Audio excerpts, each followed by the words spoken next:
Bien, ya estamos grabando, vamos a comenzar. Antes de los temas de hoy, recuerden que les debo la revisión de dos análisis de lectura y la revisión de dos tareas. Sí, la revisión de dos tareas, las tareas 4.1 y las tareas 4.2. Esas las voy a hacer la próxima semana, entonces, bueno, en el transcurso de la próxima semana recibirán cómo les fue en esas cuatro actividades.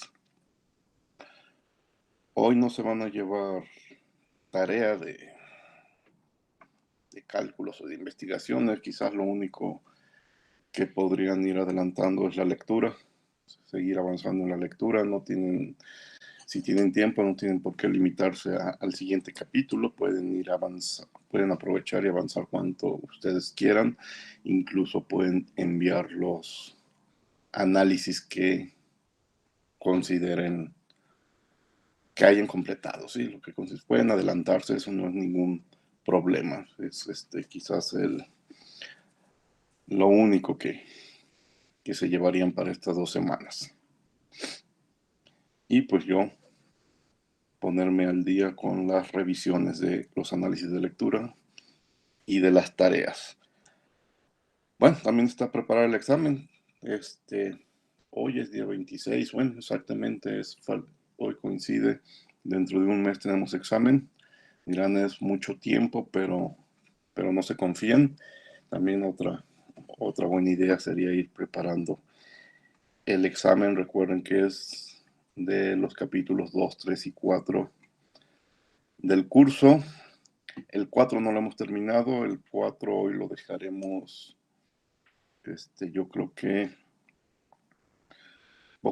poco más de la mitad habremos completado hoy. Todavía regresando nos harán falta 2 clases de capítulo 4, por lo menos, pero más de la mitad, yo creo que sí hemos avanzado, sí habremos avanzado hasta hoy. Entonces recuerden, en un mes, que es un lunes, tenemos examen. Me preguntan si deben de subir los análisis a Classroom. No tienen que subir los análisis a Classroom. Yo nada más ahí voy a subir las calificaciones, pero los voy a revisar en Twitter. No tienen que hacer nada en Classroom en lo de análisis, ni siquiera. Muchos de ustedes lo han hecho, ¿no? También no hay problema. Muchos de ustedes han marcado como completada la actividad. Si lo hicieron o no lo hicieron, no importa. Yo voy a ir a Twitter, voy a revisar y voy a ir a Classroom a escribir cuántos puntos ganaron. ¿De acuerdo? Bueno, vamos a. Si no hay preguntas de esto, o hay alguna pregunta de tareas, exámenes, análisis, lecturas, parece que no. Entonces vamos con los temas del día de hoy. Al final de la clase anterior les adelanté que hoy íbamos a hablar del tema de procesos espontáneos o no espontáneos, y vamos a iniciar ese tema con un ejemplo aparentemente, bueno, no aparentemente, un ejemplo que es muy sencillo, que es muy obvio lo que sucede, pero pues quizás hay que poner atención extra en detalles de cómo vamos a hacer los cambios, detalles de cómo vamos a hacer los cálculos de cambio de entropía. El problema es la transferencia de calor entre recipientes con agua fría y con agua caliente. Eso ya sabemos que va a suceder. La fría se va a calentar, la caliente se va a enfriar. Es más, lo vimos en un problema de las clases anteriores cuando hablamos de un intercambiador de calor. Bueno, este problema es todavía más simple que un intercambiador de calor. Tenemos dos recipientes, uno con 100 gramos de agua y otro con 50 gramos de agua, pero y también a diferentes temperaturas, no nada más diferentes masas. El que tiene 100 gramos se encuentra a 80 grados centígrados y el que tiene 50 gramos se encuentra a 20 grados centígrados. Los vamos a poner en contacto y vamos a permitir que alcancen el equilibrio térmico, es decir, uno se va a enfriar, otro se va a calentar y al final ambos van a estar a la misma temperatura. No se van a mezclar. Entonces en un recipiente seguiremos teniendo los 100 gramos, en el otro recipiente los 50 gramos. Vamos a suponer que el agua líquida tiene una capacidad. Profe, Sí, dime. ¿sí está presentando? Es que yo no veo. No estoy presentando. Perdón, dejen ver. Sí es cierto, no. Empecé a hablar sin presentar. Gracias por avisarme.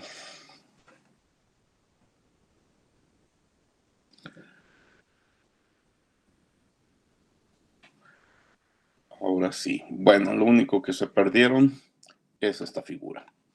¿Sí? Lo demás fue prácticamente leer lo que ahí dice. Entonces, tenemos los dos recipientes. No se van a mezclar, son recipientes rígidos. Ambos tienen agua, diferentes temperaturas, diferentes masas. Se van a poner en contacto térmico. Uno se va a enfriar, otro se va a calentar.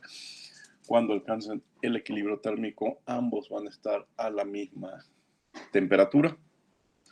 Y queremos saber, bueno, la temperatura, pero también el cambio de entropía del universo. Para eso vamos a tener que hacer cálculos del cambio de entropía del sistema y del cambio de entropía de los alrededores. Bueno, vamos definiendo el sistema. Una primera idea es decir que ambos contenedores son el sistema. Pero recuerden, ya es la segunda vez que aparece este detalle. Apareció en el problema del intercambiador de calor. Si ambos contenedores son el sistema, no hay calor que entre o que salga, o es cero. Por lo que a primera vista, la definición de la entropía podría parecer que implica que no hay cambios en la entropía. Sin embargo, hay que ver las cosas con más detalle porque, porque aquí están las dos razones del por qué. La ecuación se aplica a sistemas cerrados homogéneos. Y un sistema no puede considerarse homogéneo si hay regiones distintas con dos temperaturas distintas. Entonces, si mi sistema es los dos recipientes unidos, bueno, hay una región a una temperatura y otra región a otra temperatura. Entonces, ahí decimos que el sistema no es homogéneo. Bueno, el segundo detalle es que la ecuación que presentamos en la clase anterior para el cálculo de entropía solo aplica para trayectorias reversibles. Entonces, si ambos contenedores son el sistema, el proceso no es reversible. Hay un proceso de transferencia de calor y si hay un proceso de transferencia de calor, el proceso no puede ser reversible. ¿Sí? Va a ser mucho más fácil, ya también lo hicimos en el problema del intercambiador de calor, definir uno de los dos contenedores como el sistema. Entonces, el que quiera, uno se va a enfriar, otro se va a calentar. ¿Cuál va a ser la diferencia? Seguiremos teniendo un sistema cerrado pero homogéneo, porque bajo esa suposición, aunque cambie la temperatura va a ser la misma siempre en cualquier punto del recipiente. Además, el otro recipiente, el que está fuera del sistema, y el calor que entra o sale del sistema. ¿Sí? El otro recipiente está fuera y el calor entra o sale del recipiente. O sea, no hay transferencia entre puntos dentro del sistema. Por lo tanto, podemos aplicar la ecuación a cada contenedor. Entonces, vamos a hacerlo por separado. Primero vamos a definir un sistema formado por el recipiente A y luego un sistema formado por el recipiente B. Y aquí están las dos ecuaciones. Bueno, se hace un balance de energía, la parte izquierda de acumulación, lo único que se acumula, el único término que sobrevive son los cambios de energía interna, y de la parte de derecha los dos sumatorios se van, no hay entrada, no hay salida, los dos términos de trabajo se van y nada más nos quedamos con el término de calor. La U la sustituimos por CB por DT, al ser un líquido. Esto, con la CB constante del líquido, sabemos que da buenos resultados, y separamos para el recipiente A y para el recipiente B. Integramos. Tenemos que integrar las dos veces, primero para A y aquí abajo está luego para B. La integral M constante, la capacidad calorífica constante, pues es un delta T por el calor. Igual para B, la masa, capacidad calorífica, cambio de temperatura para B, y tenemos Q de B. Sin embargo, Q de A y Q de B numéricamente son iguales, solamente que uno es ganancia, para uno es ganancia y para otro es pérdida. Entonces, el calor de A es el negativo del calor de B, o al contrario, eso no tiene importancia. Entonces puedo igualar las masas por CB entre delta T con el negativo de la otra masa por la otra capacidad calorífica, aunque es la misma, por delta T. Puedo simplificar con las capacidades caloríficas. Además, la temperatura final de ambos recipientes tiene que ser la misma. Partimos de temperaturas iniciales diferentes, creo que uno era 80 y otro era 20, pero al final en el equilibrio vamos a tener una sola temperatura final. Aquí siguen escribiendo el CB, la capacidad calorífica, pero pues se anula. Entonces escribimos nada más en función de la temperatura final, y es la única duda, porque de los recipientes, uno era de, ya olvidé los datos, déjenme ver, 100 gramos y 50 gramos. Son 100 gramos, son 50 gramos, es la misma capacidad calorífica. Uno empezó en 80 grados, otro inició en 20 grados, sustituimos toda la información y encontramos que el equilibrio lo alcanzarán a los 60 grados. Eso estuvo muy fácil. Hasta ahorita todo fue primera ley, ¿sí? Entonces, al final tendremos un sistema a 60 grados centígrados. Ahora que nos dice la segunda ley, entre otras cosas, si el proceso es posible o imposible, y también nos da información de si es espontáneo o no es espontáneo. Vamos a aplicar la definición de la entropía. El cambio de entropía es el calor reversible sobre T. Y aquí bien, bueno, ahorita se viene una explicación que dirán, cuando vean las operaciones van a decir, pues todo eso salió sobrando. Pero esa explicación que aparentemente ya en la práctica sale sobrando, pues es lo que a veces sin darnos cuenta hacemos cuando empezamos a escribir las ecuaciones y los datos. Miren, la transferencia de calor es irreversible. El problema es irreversible. Yo puedo hacer este experimento y veo que hay transferencia de calor y que termina ambos en 60 grados. Sin embargo, lo dijimos en la clase anterior, yo tengo que imaginarme y construir un proceso hipotético reversible para poder aplicar esta ecuación, porque aquí dice que necesito el equivalente reversible al proceso, ¿sí? Y esta figura que está aquí es lo que voy a hacer. Déjenme hacerla grande para explicarla. Del lado izquierdo de la figura está un diagrama que representa al proceso real, lo que realmente sucedió. A inicialmente estaba a 80 grados, B a 20 grados. Inicia el proceso, algunos minutos, segundos, eso no nos importa aquí. Después ya A se enfrió, está en 70, B se calentó y está en 40, pasa más tiempo y casi al final del proceso, pues ya A está a 60.1, pero B está en 58.9 y entonces más bien debería ser 59.8, y ya ambos están a punto de quedar a la misma temperatura de 60 grados centígrados. Bueno, esto no es cierto, no puedo adivinarlo. Si 58, si 59, ¿saben por qué no puedo adivinarlo? Porque no son la misma masa. Si recuerdan, aquí hay más, aquí hay 100, acá hay 50. Entonces, sí, esto sí, creo que sí puede ser posible. Entonces hay un momento en que ya estamos casi a punto de alcanzar el equilibrio. Esto es lo que realmente sucede y se puede demostrar experimentalmente. Pero este proceso no es un proceso reversible. Yo no puedo hacer cálculos con esta idea. ¿Cómo? ¿Qué opciones tengo? Tengo muchas opciones, pero esta es una que no es real. Imagínense.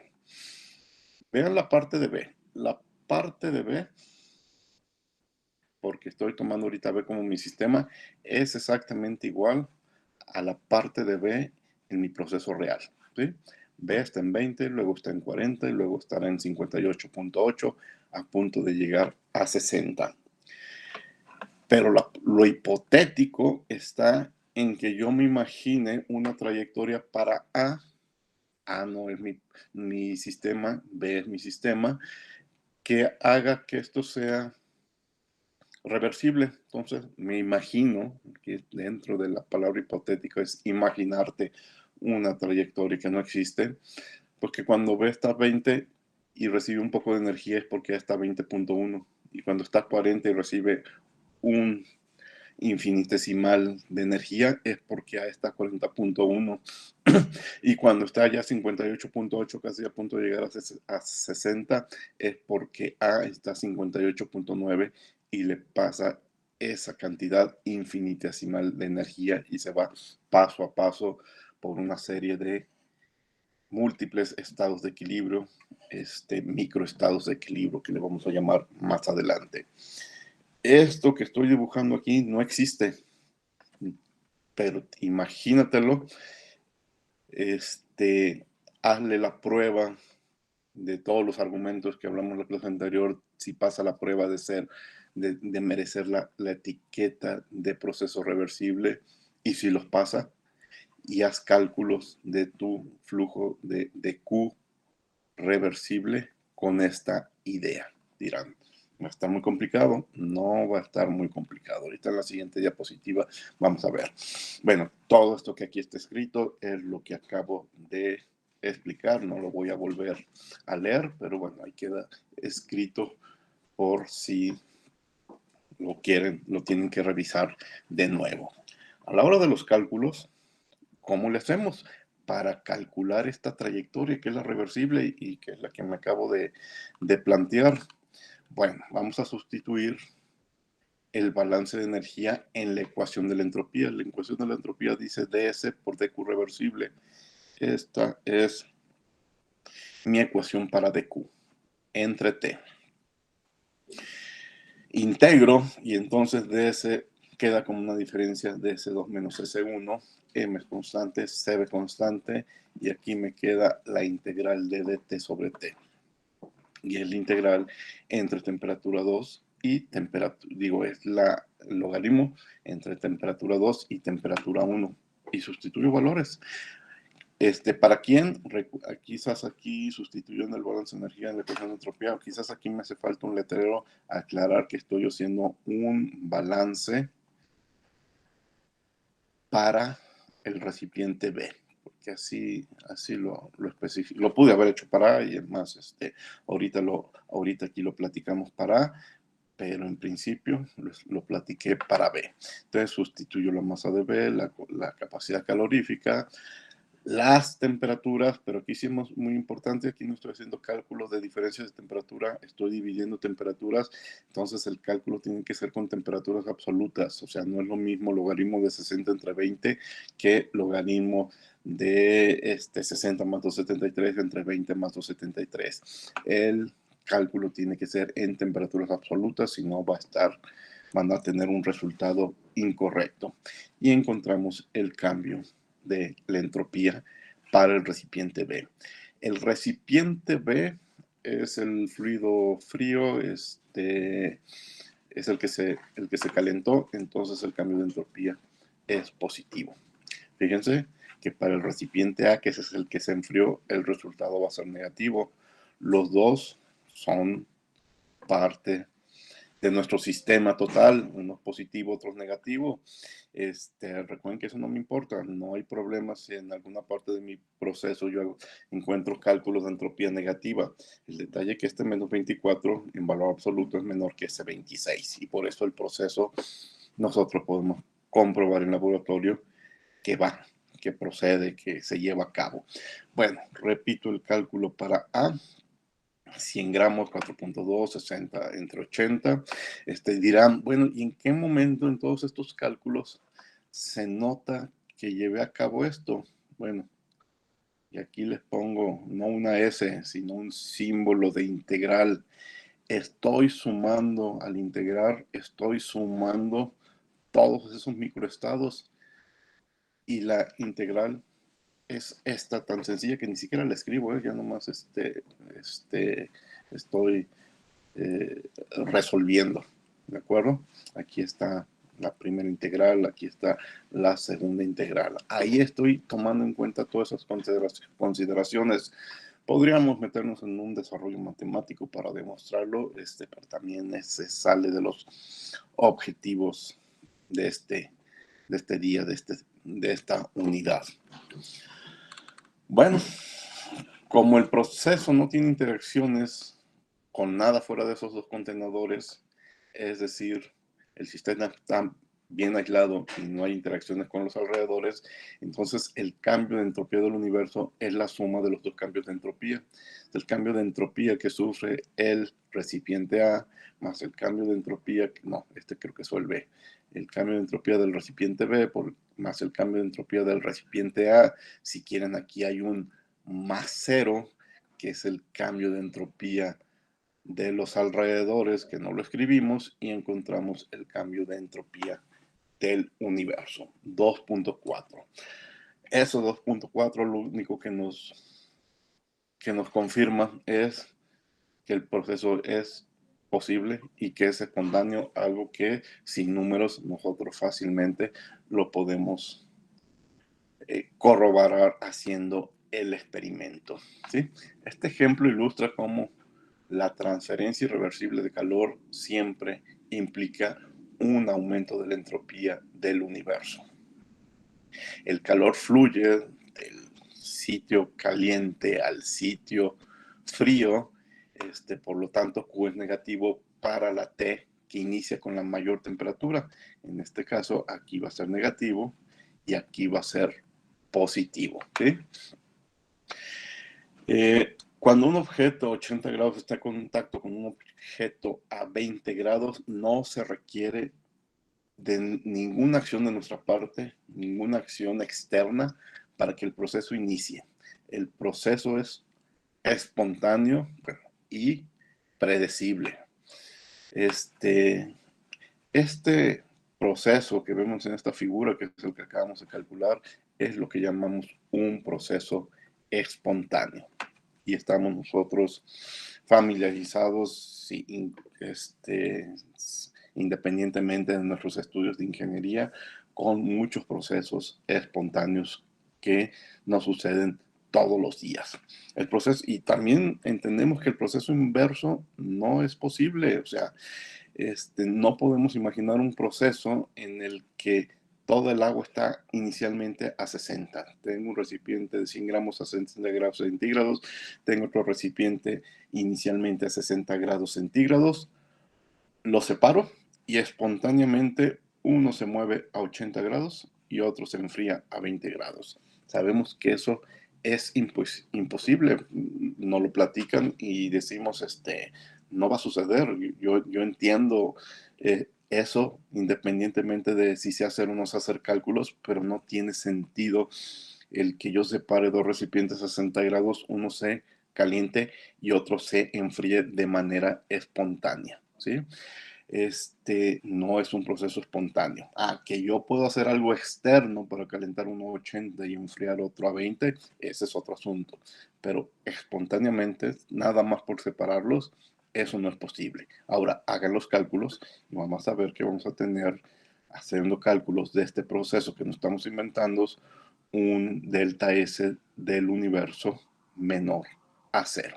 Y entonces automáticamente caemos a la conclusión que se trata de un proceso que no puede ser espontáneo y que no es posible.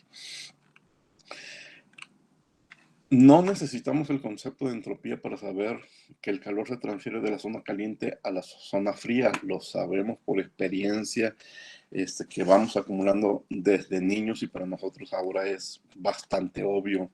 De manera similar podemos imaginarnos un proceso mecánico como los problemas que hemos hecho de comprimir un gas de 1 bar a 5 bares, o de expandir un gas de 5 bares a 1 bar. Sabemos qué va a suceder cuando quitamos la fuerza aplicada o cuando aplicamos una fuerza.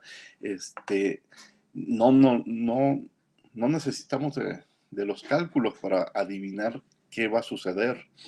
Y entonces, estos ejemplos sencillos con los que inician estos capítulos de cualquier libro de termodinámica, la segunda ley, parece que es una pérdida de tiempo porque ya sabemos qué va a suceder y simplemente estamos comprobando que por ahí hay un número que siempre va a ser mayor que 0. Pero ya también algo les decía en la clase anterior, no se engañen, hay situaciones físicas y complejas en donde la intuición y la experiencia no son suficientes. ¿Sí? Y yo les platicaba el ejemplo que aquí tengo, ya se los platicaba en la clase anterior. ¿Qué sabemos de esa reacción? Colocamos un mol de etano, medio mol de etileno, medio mol de hidrógeno en un recipiente a una temperatura, una presión, la que quieran. ¿Qué va a suceder? ¿Se va a llevar a cabo una reacción? Sí o no. Si se lleva a cabo, se desarrolla espontáneamente hacia adelante, que el etano se descompone en etileno e hidrógeno, o hacia atrás, que el hidrógeno y el etileno forman etano. Y la primera respuesta, la que todos daríamos es, pues depende de la temperatura y depende de la presión. Pero si nos muestran un conjunto de datos de presión y temperatura, les aseguro que la mayoría de nosotros no sabemos qué responder nada más al ver el número que representa la temperatura y el número que representa la presión. Hay que estudiar, ¿sí? ¿Y qué hay que estudiar? Pues ustedes saben, quizás ya hicieron ese tipo de cálculos en físico-química. Hay que calcular constantes de equilibrio, ¿sí? Hay que hacer cálculos de delta G estándar, que es la energía molar, energía de Gibbs molar estándar para la reacción, ¿sí? Y aquí adentro está la respuesta de si hay o no hay reacción y si la hay, en qué sentido se mueve. Ahora, un detalle interesante que explotaremos en las próximas semanas, la energía de Gibbs contribuyen entalpía, primera ley, y entropía, segunda ley, ¿sí? Entonces, de aquí en adelante, todas esas explicaciones, si los procesos van o no van, si son espontáneos o no son espontáneos, se resuelven en conjunto con primera ley y con segunda ley. Ni una de las dos leyes puede ignorar a la otra, ¿sí? Y por eso, próximamente dejaremos de trabajar exclusivamente con H y dejaremos de trabajar exclusivamente con S para mejor trabajar con propiedades termodinámicas que incluyan a ambos, como la G, pero también como la A, que es la energía de Helmholtz. Ahora, he dividido los procesos en dos. A veces digo que es espontáneo, pero a veces digo que es imposible o, no, o posible. Y ahorita estoy diciendo que es espontáneo o que no es espontáneo. ¿Son las dos cosas o es uno o es otro o es lo mismo decir que es espontáneo? Espontáneo es lo mismo que posible y entonces no espontáneo es lo mismo que imposible. No es lo mismo. Hay una diferencia importante. Los imposibles, bajo ninguna circunstancia tú vas a poder hacer algo para llevarlo a cabo. En cambio, un proceso que no es espontáneo, todavía tienes la posibilidad de hacer algo externo como trabajo para hacerlo posible, ¿sí? Mira, por ejemplo, ahorita de este ejemplo ya nos queda muy claro que el calor no va a fluir espontáneamente de un lugar a -3 grados centígrados a un lugar a 24 grados centígrados. Pero ¿qué es lo que hace el refrigerador que tenemos en nuestras cocinas? Eso es lo que hace. Está quitando energía en forma de calor de un espacio que se encuentra a 3 grados centígrados, ¿sí? Y lo está distribuyendo, lo está eliminando hacia un espacio que se encuentra caliente, que es el ambiente que rodea la cocina. Ahorita posiblemente su cocina está a 24 grados centígrados y el interior de su refrigerador está a 3 grados centígrados. Entonces, existe, ¿sí? Pero existe porque diseñamos una máquina que con trabajo, añadiendo, gastando energía eléctrica que convertimos en trabajo, hace que un proceso no espontáneo ocurra, ¿sí? El refrigerador, ahí lo tenemos, funciona y lo que hacen no es un proceso imposible. Estamos con un proceso posible, pero estamos haciendo espontáneo, bueno, estamos haciendo posible más bien algo que en principio se nos planteaba como no espontáneo, ¿sí? En el capítulo, ahorita estamos en capítulo 4, en el capítulo 5 del curso vamos a estudiar el ciclo de refrigeración y ahí veremos en detalle qué es lo que hacemos externamente para mantener ese lugar frío, para quitar energía de ese lugar frío y disiparlo en un espacio que ya está caliente. Pero en una sola palabra es haciendo trabajo, ¿sí? Adición de trabajo, más bien en una sola frase es ¿qué es lo que hacemos? Una adición de trabajo es lo que tenemos que hacer para hacer que procesos que no ocurrirían espontáneamente sean posibles, ¿sí? Aquí dos ejemplos muy simples. Una pelota rodará cuesta abajo espontáneamente, pero nosotros podemos hacer que ruede hacia arriba si se aplica una fuerza. Si hacemos un trabajo, aplicamos una fuerza, esa pelota la mandamos hacia arriba en una pendiente donde espontáneamente rodaría cuesta abajo, ¿sí? De manera similar, el calor fluye espontáneamente de zonas de alta temperatura a baja temperatura, pero con un diseño adecuado, con la adición de trabajo, podamos hacer lo contrario. Y les repito, nuestro mejor ejemplo son los refrigeradores. Bueno, este fue el ejemplo 4. ¿Preguntas?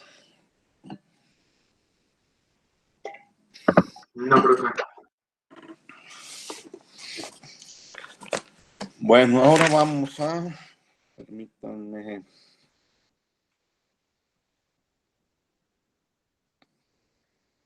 Pues por fin hablar de la relación de la entropía.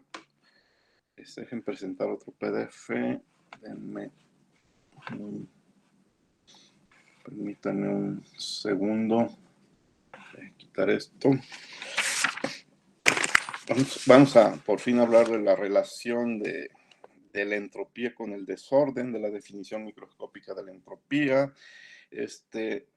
Por cierto, déjenme Classroom. Aquí está Classroom. Aquí en el capítulo 4 de entropía hay una entrada que se llama 3 libros. Cada semestre yo recomiendo estos 3 libros,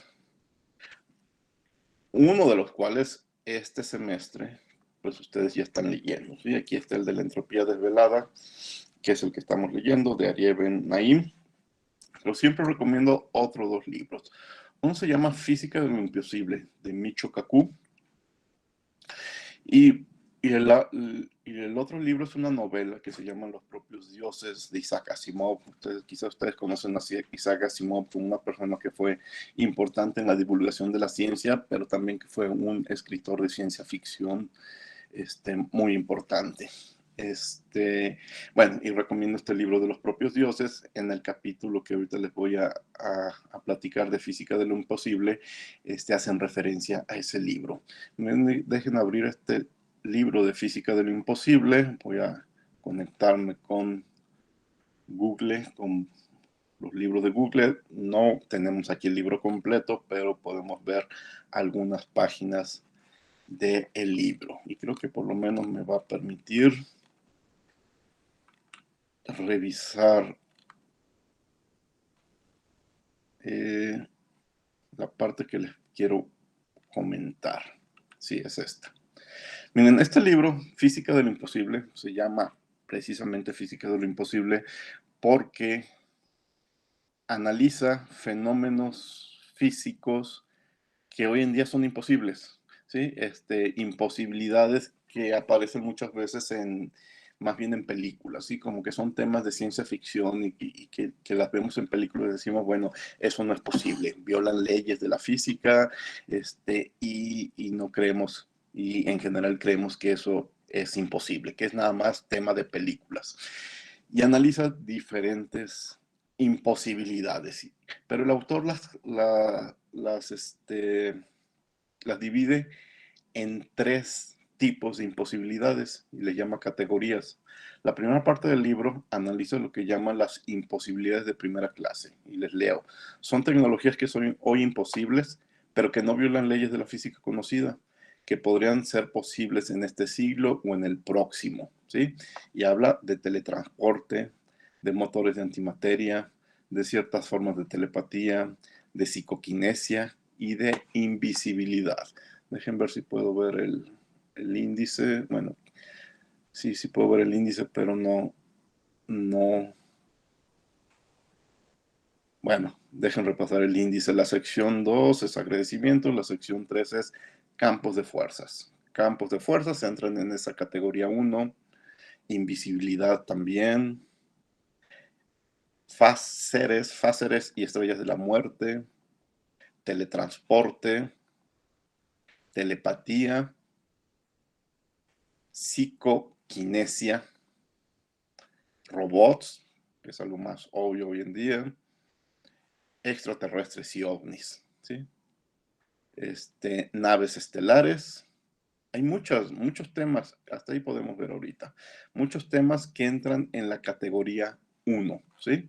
Entonces, si revisan, ahorita no le dedicamos tiempo a revisar esos temas, pero si piensan en esos temas, pues son tecnologías que no están disponibles, pero no violan ninguna ley de la física, ¿sí? Un robot que podamos confundir con un humano, pues todavía no existe, todavía no llegamos a ese nivel de tecnología, pero piensen que qué ley podría violar la presencia de sus robots, ninguna ley física. Entonces, algún día los tendremos en una cuestión de tecnología. Bueno, la segunda parte del libro analiza lo que llama las imposibilidades de clase 2 y dice, son tecnologías situadas en el límite de nuestra comprensión del mundo físico. Si son posibles, podrían hacerse realidad en una escala de miles a millones de años en el futuro, ¿sí? No sabemos, nuestro conocimiento aún no llega a tanto, no hay claridad en el tema, dependiendo el desarrollo de la ciencia y de la tecnología, con el tiempo veremos si estamos hablando de tecnologías posibles o imposibles. Y ahí están las máquinas del tiempo, la posibilidad del viaje en el hiperespacio y viajes a través de agujeros de gusano.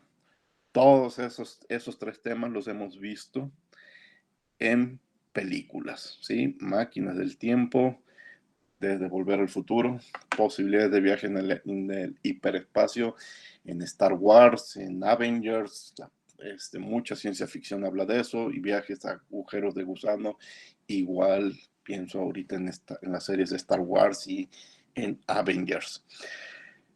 ¿Pero serán posibles? Esto ya está más difícil de darnos cuenta, pero si estudiamos los temas, no hay una respuesta clara, ¿sí? Y entonces el autor, les recomiendo el libro y el autor lo explica de una manera relativamente simple, lo llama imposibilidades de clase 2. La última categoría, que es la que me importa, es lo que el autor llama imposibilidades de clase 3. Y ahí sí son tecnologías que violan las leyes de la física, de plano, ¿sí? Lo sorprendente es que hay muy pocas. Dice el autor, si resultan ser posibles, representarían un cambio fundamental en nuestra comprensión de la física. En otras palabras, está diciendo, si resultaran ser posibles, tendrá que ser en otro universo, no en este. No estoy hablando en otro planeta, en otra galaxia, está hablando al nivel de otro universo con otras leyes. Y nada más hay nada más habla de dos tecnologías, una de las cuatro, de las cuales es la que me importa. Bueno, no se lo puedo mostrar ahorita en la pantalla, lo estoy viendo aquí en el libro. Esas dos son máquinas de movimiento perpetuo y la precognición. Lo interesante, lo interesante es que esas dos tecnologías ni siquiera son tema de películas de ciencia ficción. O sea, ¿qué es la precognición? Es ir con alguien a que te lea el futuro, ¿sí? A que te diga qué te va a suceder, te eche las cartas, te lea la mano, te, te arme tu carta astral y todas esas tonterías, ¿sí? Es predecir el futuro. Pues eso es una imposibilidad de clase 3, algo que este, con pocos pesos haces que te lo digan, o gratis, buscas tu horóscopo, a eso se trata, precognición, pero es imposibilidad de clase 3. Y la que me interesa en el capítulo 14 son las máquinas de movimiento perpetuo. Uno de los videos que les pedí que vieran hablaba de eso, de las máquinas de movimiento perpetuo y cómo ha habido tantos intentos de crear una máquina que no necesita. Bueno, hay también diferentes tipos de máquinas de movimiento perpetuo. Una de ellas la que no necesita de energía para moverse indefinidamente. Y la novela que les recomendaba, dejen regresar aquí a, a Classroom, es esta novela de Asimov de los propios dioses, y pues es un argumento de ciencia ficción, obviamente, de que en cierto momento de la humanidad se encuentra una de esas máquinas, pero alguien sospecha de que viola leyes de la física, y entonces cuando lo descubren, pues sí, ya exagerado, pues descubren las razones de dónde se obtiene esa energía, porque no es posible tener máquinas de movimiento perpetuo. ¿Sí? Les voy a compartir el capítulo 14 de este libro, de Física de lo Imposible.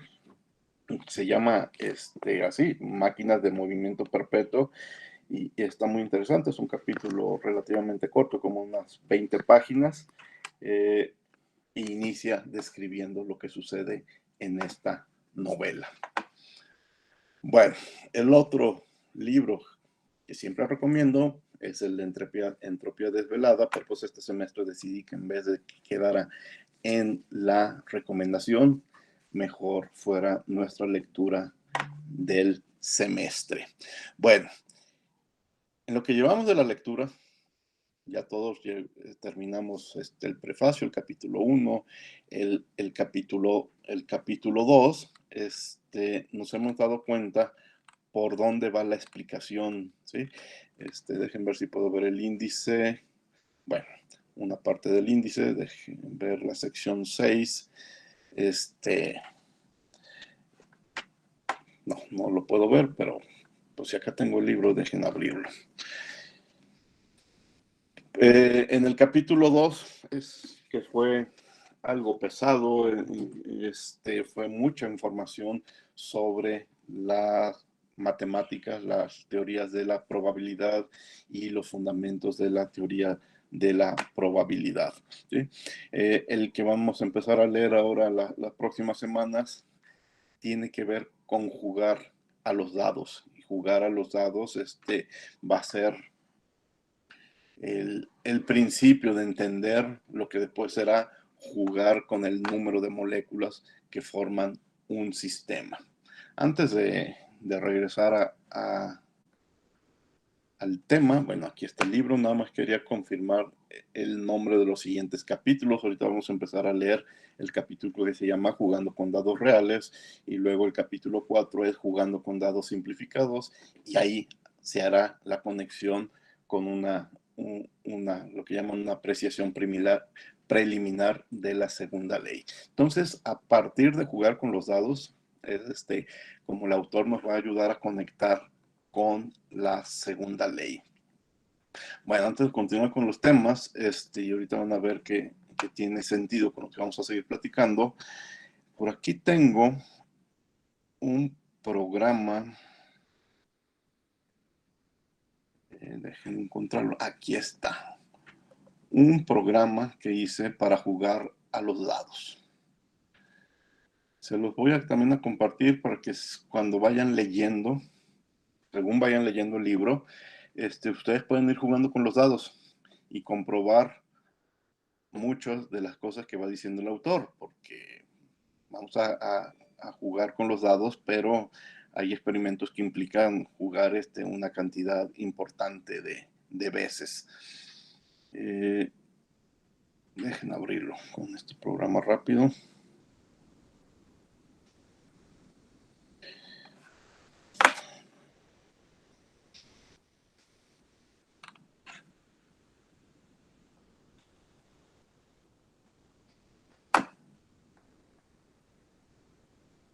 Mientras se abre,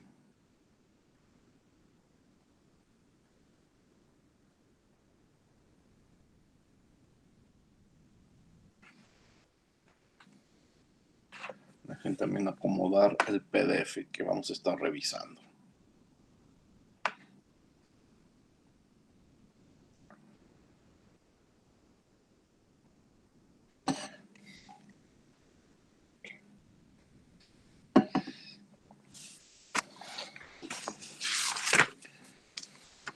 Miren, este es el programa. Dejen hacer esto más grande. Si lo corro, me va a preguntar cuántas veces quiero tirar el dado. ¿Cuántas veces quiero tirar? Quiero que la computadora tire un dado, ¿sí? Le digo 10 veces, ¿sí? 10 veces, y entonces el resultado que me genera es que 3 veces salió el número 1, 4 veces el 2, ninguna vez el 3, 2 veces el 4, ninguna vez el 5 y una vez el 6. Y si ven los porcentajes, pues la teoría de la probabilidad que acabamos de empezar a revisar nos dice que con un número muy alto de tiradas de dados, esos porcentajes tendrán que ser similares. O sea, hay la misma probabilidad que salga el 3 a que salga el 2, aunque ahorita el 2 salió 4 veces y el 3 salió 0 veces, uno 40% y otro 0%, pero pues en este problema 10 tiradas de datos no es un número grande. ¿Qué es un número grande para que esto comience a aparecer, a confirmar las leyes de la probabilidad? Vamos por, a ver si 100. Cuando lo hago 100 veces, ya estoy hablando de 16%, 14, 17, 18, 15, 20. Pues me muevo entre el 14, el 2 ahora solamente fue un 14% y el 6 fue el 20%, pero ya fueron 100. En semestres anteriores, cuando estaba en cursos presenciales, yo lo que hacía era llevarme unos dados, repartirlos con ustedes y entonces cada quien hacía diferentes tiradas y íbamos anotando los resultados y sacábamos porcentaje, pero no sé cuántas tiradas hacíamos, algo así, más o menos unas 100. Si tenía 30 alumnos y cada quien tiraba 3, 4 veces, pues teníamos 90, 100, 110, 120 resultados y pues teníamos resultados que sabíamos que se iban acercando entre sí, pero pues no podíamos hacer algo como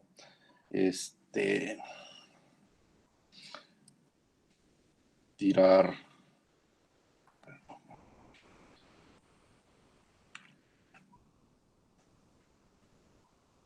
Dejen corregir eso, ya. Tirar unas 1000 veces. ¿Qué pasa con 1000 veces? Bueno, se reduce los porcentajes entre 16, entre 15 y 18, ¿sí? 1000 veces. 10,000 veces. Con 10,000 veces ya todos están en 16 punto algo. Si dividimos 100 entre 6, el resultado es 16 2/3, es decir, 16.6666. Aquí ninguno es siquiera 16.6, todos son 16.7, 5, 3, 8, pero cercanos al 16.6, pero fueron 10,000 dados tirados. Vamos con 100,000. Con 100,000 ya todos, ¿no? bueno, ya hay dos que son 16.6, se reduce la brecha, ya el más pequeño 16.4 y el más grande 16.8, ¿sí? Pero en 100,000, pues 16,000, todos tienen más de 16,000 apariciones. Con 1,000,000, con 1,000,000, ahora sí ya prácticamente todos están en el 16.6, a excepción ahorita fue del número 4 que fue 16.58. Con 1,000,000, vamos a hacer uno más con 10 millones. Estamos tirando 10 millones de veces los dados. Va a tardar un poco más, pero no mucho. Y ahí está. Ya todos son 16.6. ¿Sí? Alrededor de 16.6. Entonces aquí ya cuando en números cerrados empezamos a decir, pues prácticamente es el mismo resultado para cuestiones prácticas. ¿Sí? Aunque dirán, la diferencia entre el 3 y el 4 es de menos de 1,000, pero entre el 2 y el 3 es de unos más de 3,000. ¿Sí? Entonces las diferencias son de miles, pero estamos hablando de un total de 10 millones, entonces esos 3,000 o 1,000 prácticamente son despreciables. Más bien lo que importa está aquí con los porcentajes. Bueno, ¿por qué empezamos con dados y cómo lo conectamos con moléculas? Pues piensen en un mol de la sustancia que ustedes quieran. Un mol de un gas no es 100,000 moléculas, ni 1,000,000 de moléculas, ni 10 millones de moléculas. Es un número mucho, mucho más grande. Entonces, si jugáramos con esa cantidad de datos, estaríamos todos en el 16.66 con varios 6 repetidos. Y entonces allí viene el detalle que luego conectaremos del sentido común de por qué suceden las cosas como suceden, ¿sí? Porque cuando tenemos cantidades tan enormes de partículas, lo que va a suceder es fácil de predecir, ¿sí? Nunca vamos a estar nosotros involucrados con un experimento con 10 moléculas, ¿sí? Quizás sea tema de físicos, pero en ingeniería nunca vamos a estar en este problema de 10 moléculas y ocupando diferentes estados, ¿sí? Bueno, les voy a compartir este programa, sobre todo con la idea de que les va a ayudar a seguir, los experimentos con dados que va a ir haciendo el libro en los siguientes capítulos. ¿De acuerdo? ¿Alguna pregunta?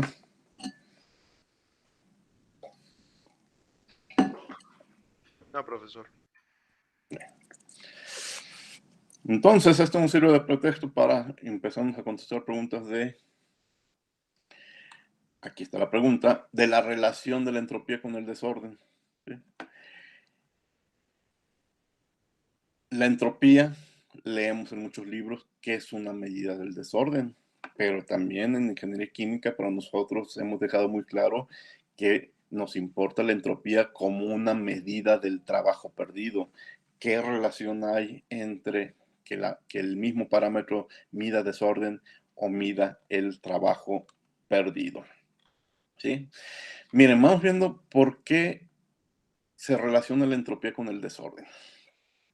Piensen, la entropía específica es mayor en los vapores que en los líquidos. Vayan a una tabla y busquen la entropía del vapor de agua y luego saturado y luego vean la entropía del líquido saturado a las mismas condiciones. Siempre va a ser mayor para el vapor. La entropía es mayor en los líquidos que en el sólido. En esas tablas no podemos ver los valores de los sólidos, pero si tuviéramos unas tablas más completas, veríamos que el de los líquidos, que fue menor que el del vapor, a su vez es mayor que el de los sólidos. Luego, la entropía de una mezcla multicomponente es mayor que la suma de las entropías de los componentes puros.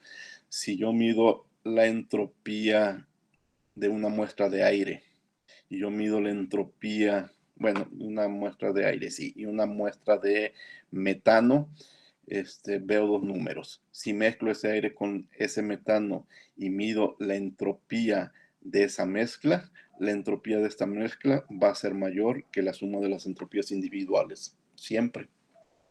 Luego, también en los problemas empezamos a ver que la entropía tiende a aumentar con el aumento de la temperatura. ¿Qué provoca la temperatura? Sin embargo, la entropía tiende a aumentar con la disminución de la presión. O sea, ¿qué tiene que ver la disminución de la presión con el desorden? ¿Qué tiene que ver el aumento de la temperatura con el desorden?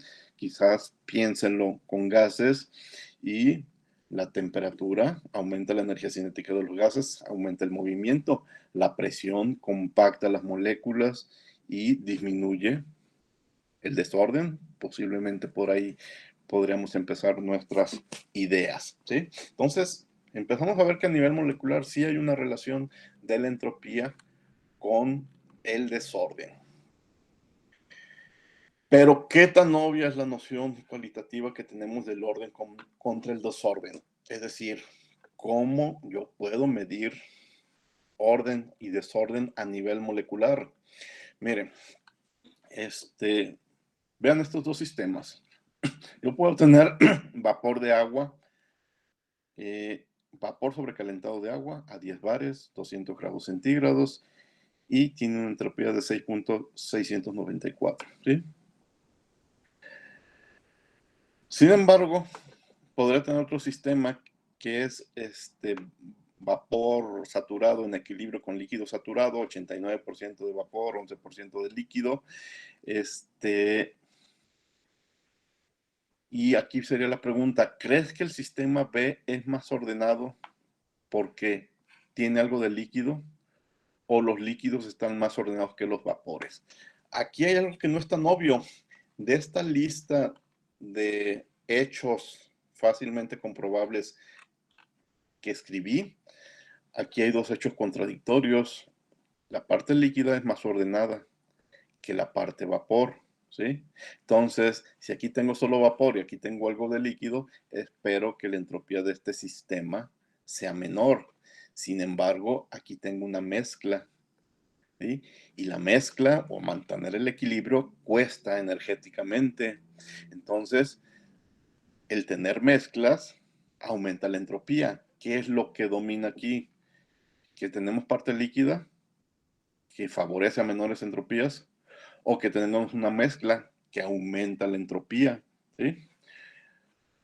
Podemos creer que el sistema sobrecalentado, el A, es más ordenado porque es homogéneo, mientras que el B es menos ordenado porque tiene dos fases. Pero también podríamos pensar que el B es más ordenado porque tiene líquido. La cosa es, ¿qué es más importante?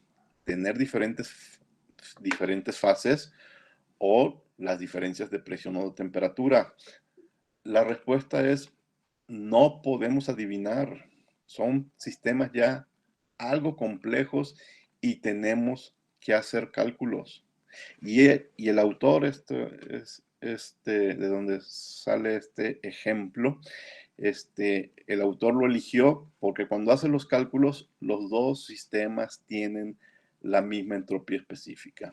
El 1.30 corresponde al líquido puro y el 6.69 al vapor puro, pero cuando hago los cálculos de que uno tiene que ver con el 11% y otro tiene que ver con el 89%, nos damos cuenta que tenemos, no, perdón, aquí relacioné mal los números.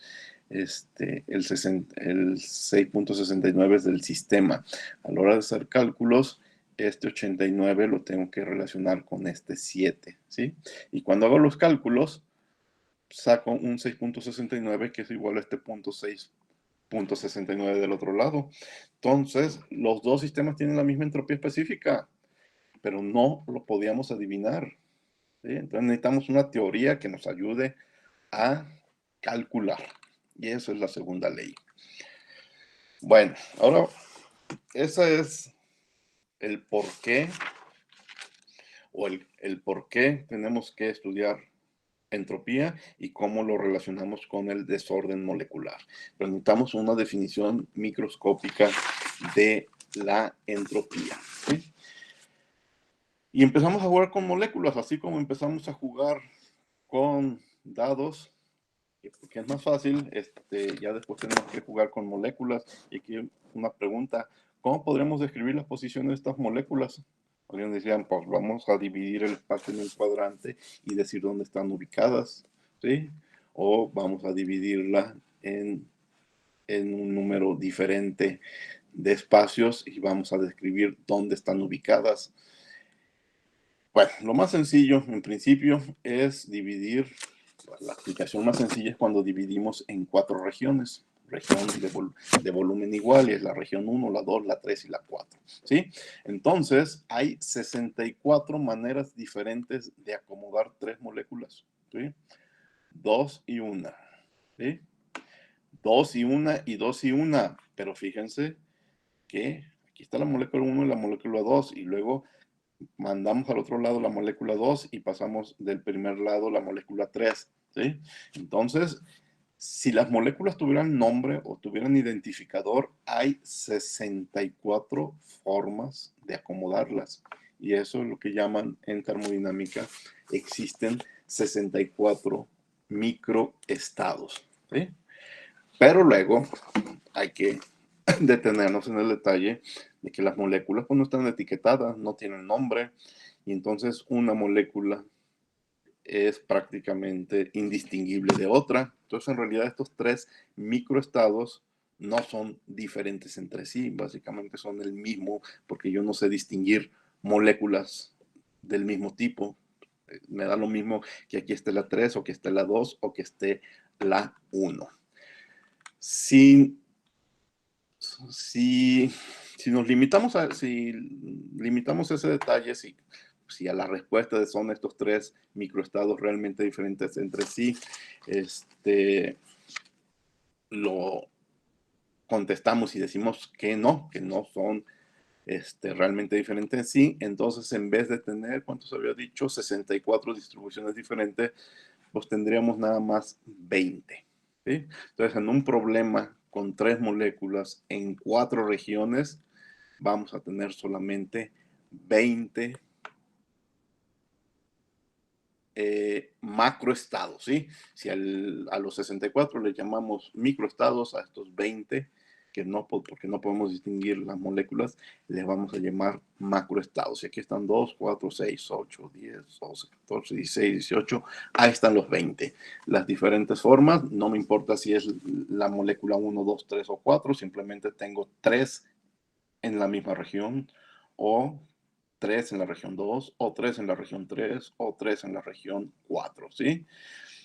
Ahora, ¿cuántos microestados te permiten tener 3 moléculas en una sola región? Solamente un microestado. En cambio, ¿cuántos microestados te permiten tener 2 en la región 1 y 1 en la región 3? Lo acabamos de ver en una figura anterior. Hay 3 posibles microestados. Y macroestados, con 3 microestados tenemos todos estos: 2, 4, 6, 8, 10, 12. Sin embargo, hay 4 macroestados con 6 microestados diferentes, es decir, una y una molécula y un espacio vacío, una y una y una, ¿sí? Bueno, con esto podemos hacer cálculos de cuál es la probabilidad de que las moléculas se acomoden de una forma o de otra. Por ejemplo, si hay un microestado que tiene 3 moléculas en la región 3 y solo hay una manera de colocar todas las moléculas en la misma región, tenemos que hay un macroestado tiene un solo microestado. Sin embargo, hay 3 maneras diferentes de poner 2 en la región 1 y 1 en la región 2. Entonces, este macroestado tiene 3 microestados, ¿sí? Eso nos lleva a la conclusión de que algunos de los macroestados son más propensos a ocurrir por casualidad que otros. Considere la posibilidad ahora de añadir una cuarta molécula. Por añadir una cuarta molécula, solamente una más, pasaremos de 64 microestados a 256.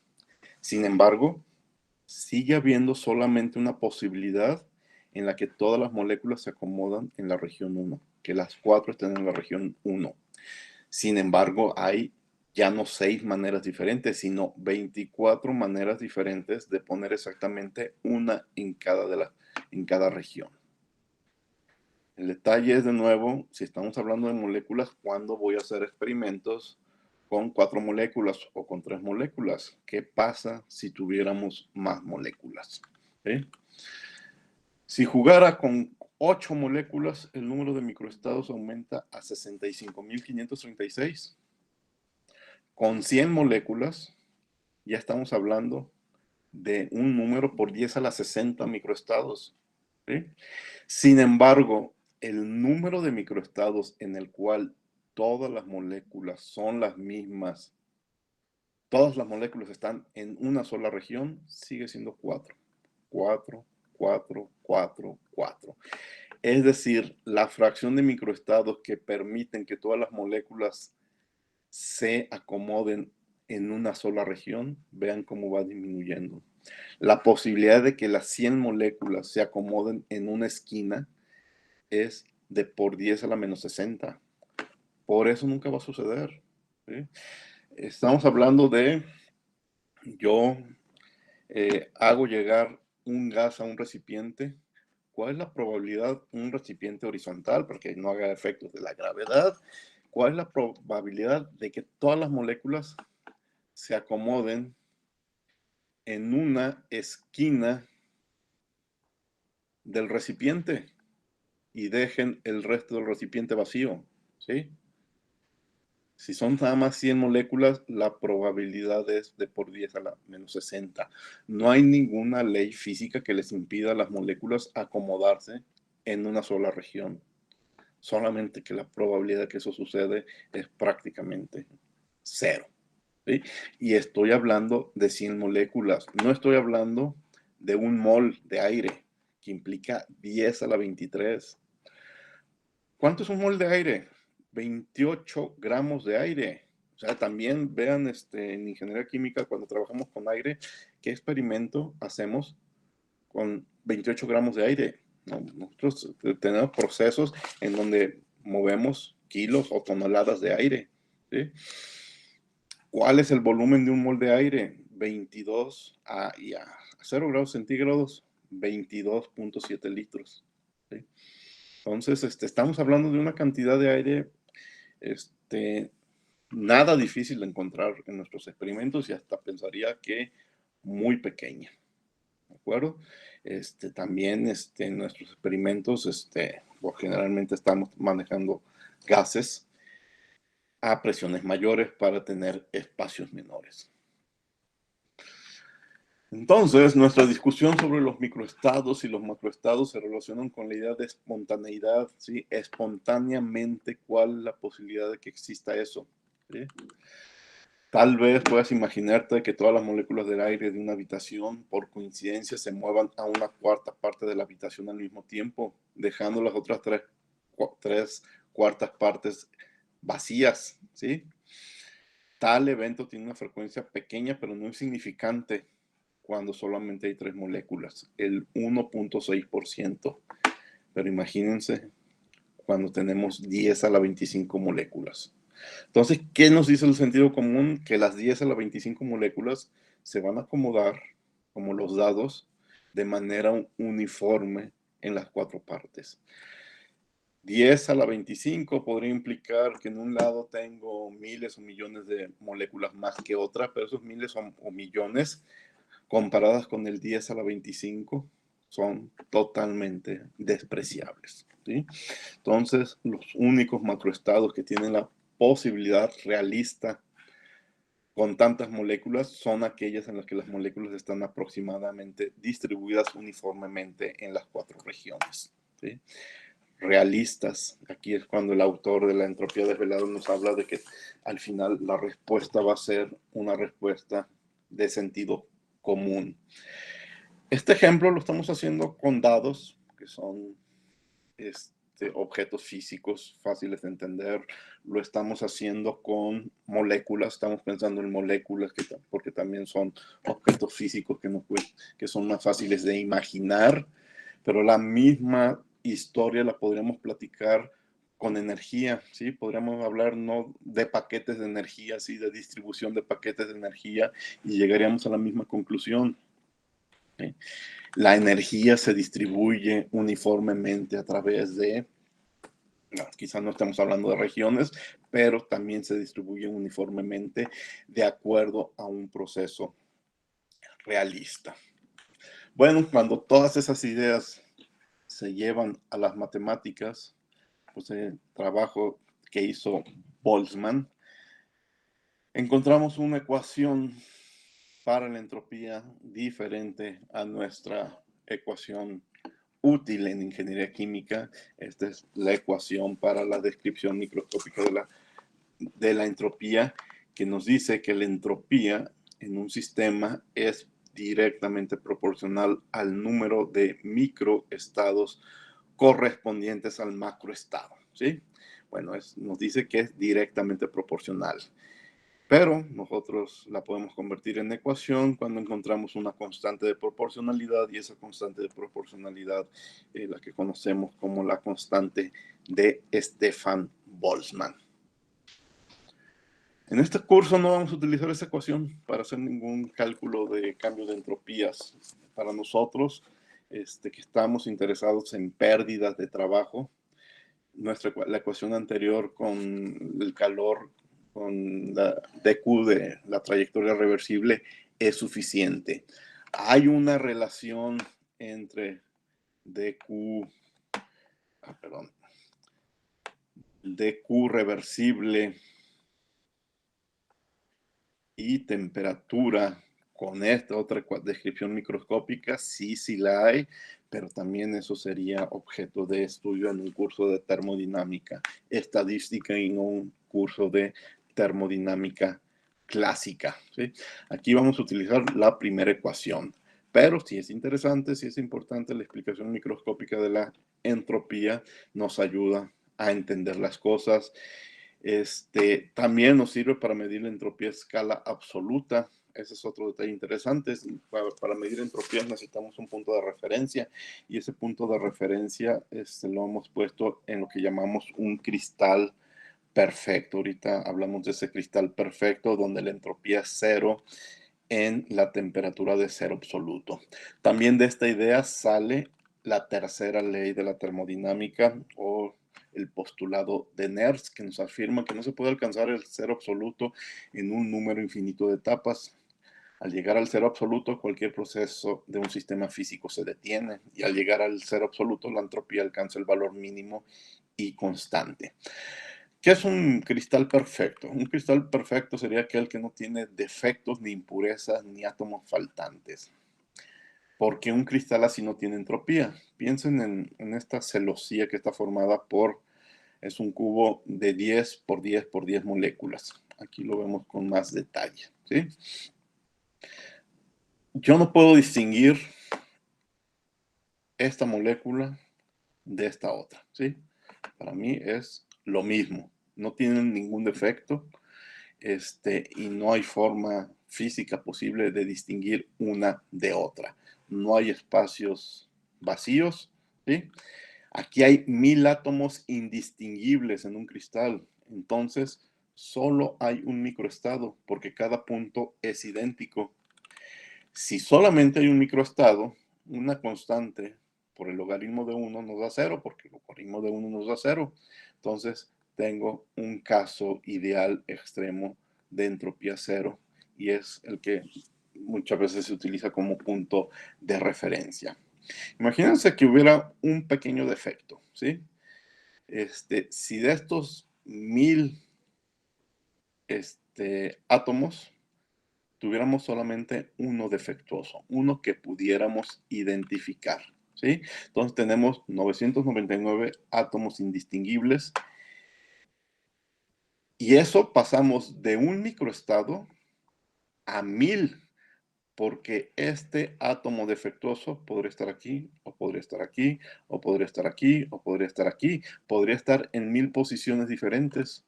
Entonces eso ya nos da un brinco de 1 a 1000 microestados, correspondiente a las 1000 ubicaciones diferentes en las que se podría colocar ese átomo defectuoso. Más microestados significa mayor entropía, ¿sí?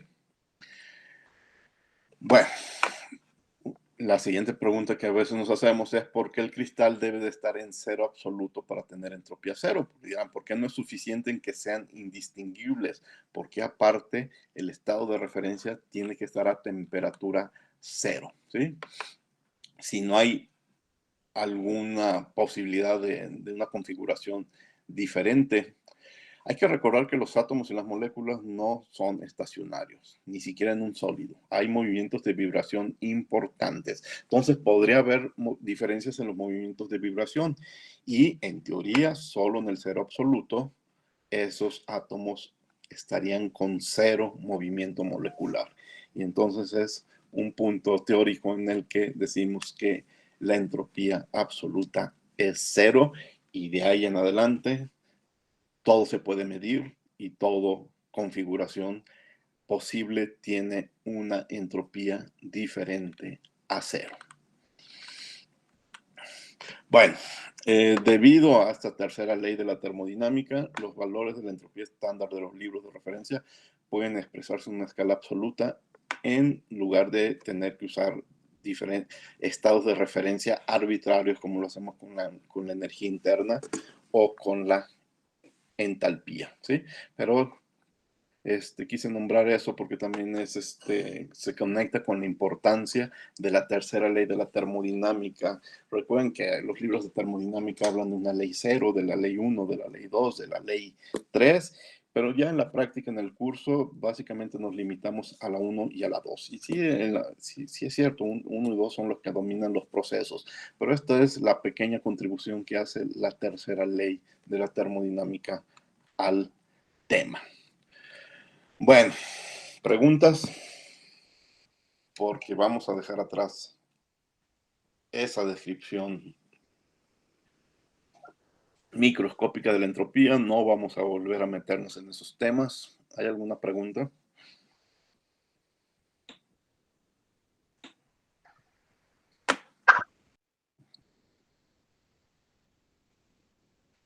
No.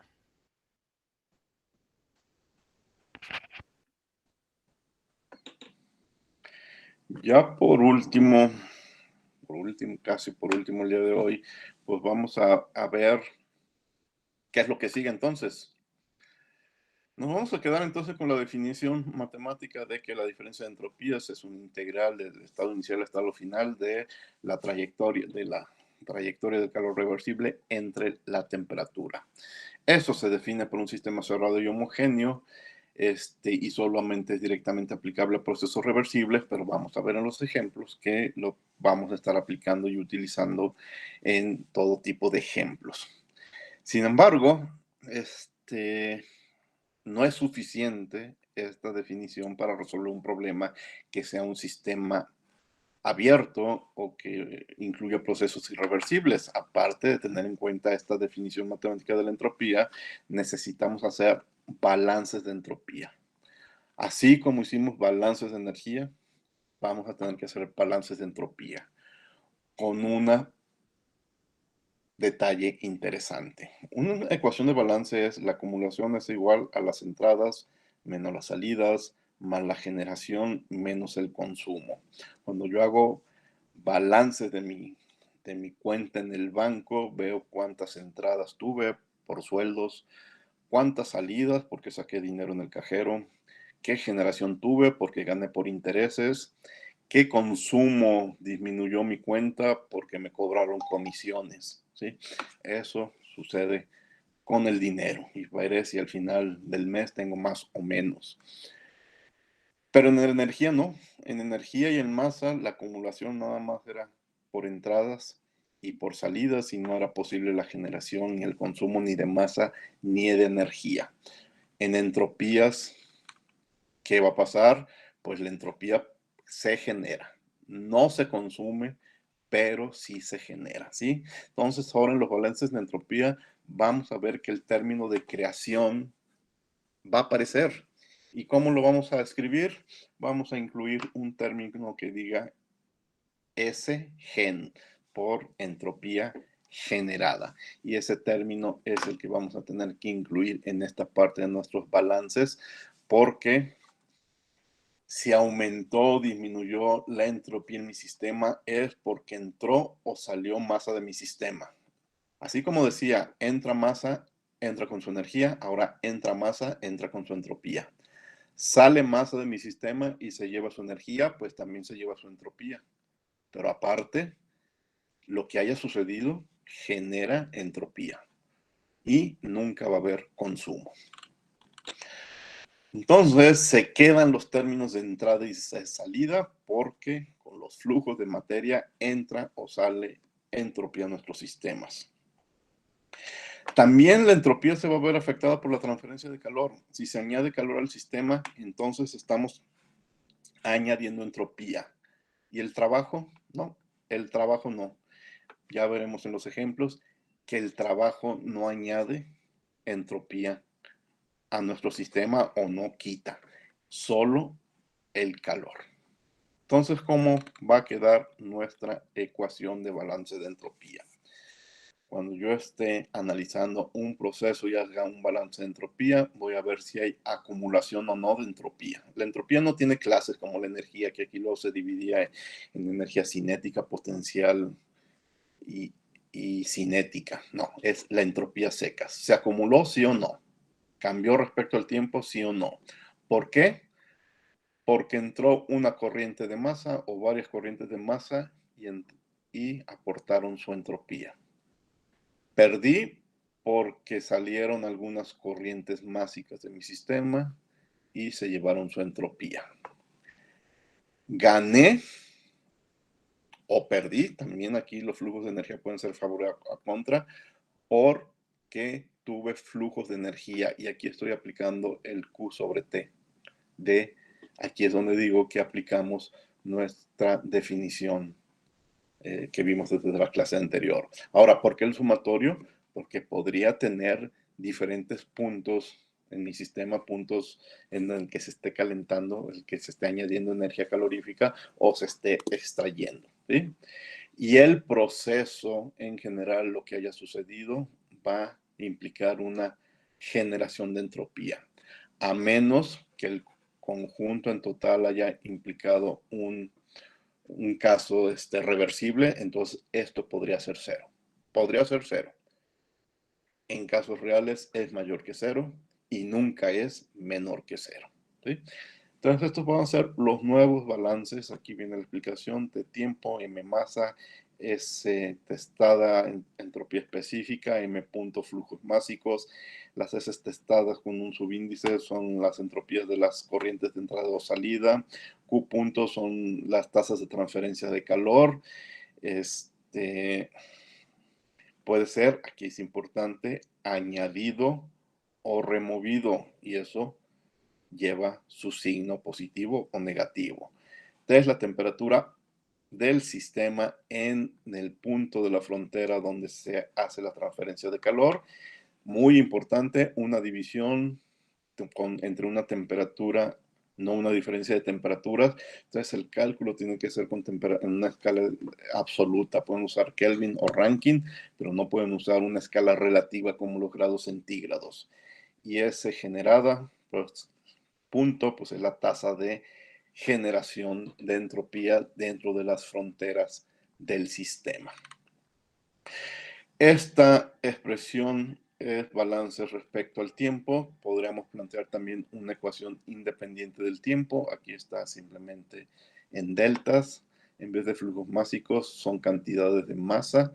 En vez de tasa de transferencia de calor es calor neto. En vez de tasa de generación de entropía es entropía neta, ¿sí? Entonces puedo tener, igual como fue en la primera ley, puedo tener una ecuación dependiente o una independiente del tiempo. Ahora, este término también es muy importante. Voy a tener datos constantes de flujo de calor. Voy a tener temperaturas constantes, A lo mejor lo que tengo es una función Q y una función T, ¿sí? En muchos problemas no voy a tener un número, una constante, voy a tener una función. Y si tengo una función, ya lo habíamos platicado, hay que integrar. Hay que integrar nuestras funciones y no simplemente hacer un sumatorio y una división. ¿De acuerdo? Pero pues eso ya dependerá de cómo vengan los datos en los problemas. Y pues, ¿qué sigue? Hacer ejemplos. Y hacer muchos ejemplos de la aplicación de esa ecuación. Pero pues esos ya serán los temas a los que nos dedicaremos regresando de vacaciones el lunes 12 y el miércoles 14 por lo menos. ¿Alguna pregunta? Hasta ahorita. Profe, entonces cuando sea reversible aplicamos la fórmula que ya nos había mencionado y cuando sea irreversible y abierto ya hacemos todo el balance. No es tan fácil. No es así. En principio te diría que siempre hay que hacer balance, ¿sí? ¿Sí? Es más fácil. Es que lo que tú dices es que voy a tener un problema en donde voy a aplicar esta fórmula directa y se va a resolver. Sí es posible, ¿sí? Pero es muy fácil perder algunos detalles y equivocarte. Hay problemas que sí, efectivamente, así se van a resolver, ¿sí? El del pistón que comprime un gas y que está completamente aislado, que vimos hace un momento, ya lo resolvimos y lo resolvimos con esta ecuación y fue así de fácil. Pero de nuevo, mi recomendación es que aunque sea ese problema muy, muy simple que ya resolvimos, mejor hagamos balances. El balance me llevaría a ese problema. Si ese problema del pistón, si yo le hago un balance, entonces voy a quitar esto,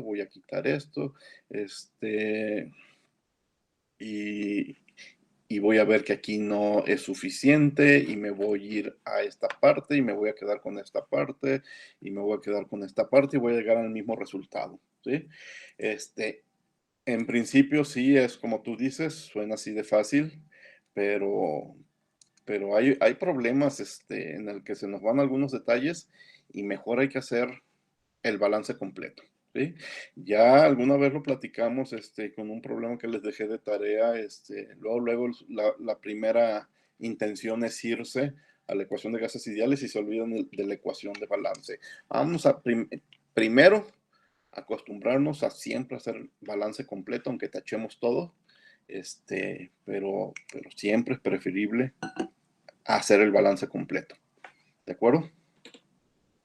Sí, profe, gracias. Aunque te digo, seguramente estabas pensando en ese problema del pistón y al final el balance te va a llevar a la misma ecuación. Entre los problemas que estaremos viendo ya en 15 días, pues también algunos serán con gases ideales y entonces vamos a ver algunas ecuaciones para el cálculo de entropías que aplican para gases ideales y ustedes van a decir, esa ecuación ya la conocía, me la enseñaron en físico-química y es la forma en que yo creía que se hacía cualquier cálculo de cambio de entropía. Y es decir, no olvídense de que cualquier problema, nada más con gases ideales.